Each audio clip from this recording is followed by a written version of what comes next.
more than 32 and 56. I'll start that over again. 3, 2, 1.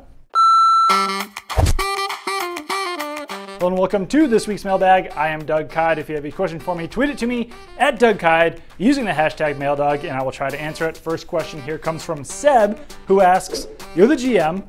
Do you trade 32 and 73 for Noah Fant, or do you draft someone else at 32 and grab Jace Sternberger at 56? Seb is referring to a couple of prospects at tight end, and I think that giving up 32 and 56 to move up to get Noah Fant might be a little bit too much. The pick that I would look for the Patriots to trade up to get, if they are going to trade up in the first round, would be with the Seattle Seahawks. They're sitting there at number 21 overall, and they reportedly are looking to trade down to acquire more picks. It seems like the Seahawks really actually don't like drafting in the first round based on the draft history with Pete Carroll and John Schneider. So here are a couple of trades that the Patriots could make to move up to that number 21 spot. They could package number 32 overall, number 73 overall, and number 205 overall to get number 21 overall and 159 overall. Or they could package number 56 overall, 64 overall, and 73 overall for number 21 and 159. I kind of like that second trade because then the Patriots would have 2 first-round picks,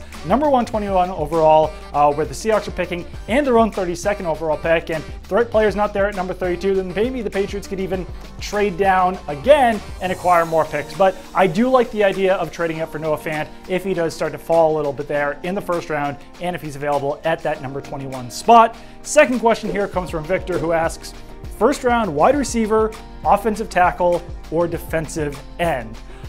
That's a good question. I would take any one of those players in the first round. I'm kind of doubtful that the Patriots would take a wide receiver in the first round just because they haven't done that since Bill Belichick became head coach in 2000. The only 3 positions, or the only offensive and defensive positions the Patriots have not used a first-round pick on are wide receiver, center, and quarterback. Now, if there's any year to take a wide receiver in the first round, it would be this year since the Patriots are so barren at that position. But I would bank more on the Patriots taking an offensive tackle or defensive end in the first round if the right player is available. Offensive tackle might not seem like a big need since the Patriots have Isaiah Wynn and Marcus Cannon, but they basically have no one behind those guys, and Marcus Cannon's getting up there in age. So the Patriots could be looking to draft either a future right tackle or a guy who can play left tackle if Isaiah Wynn does not work out. Third question here comes from Zach, who asks, can you see us taking a tight end still in the first round? He asks this because the Patriots signed Austin Seferian-Jenkins.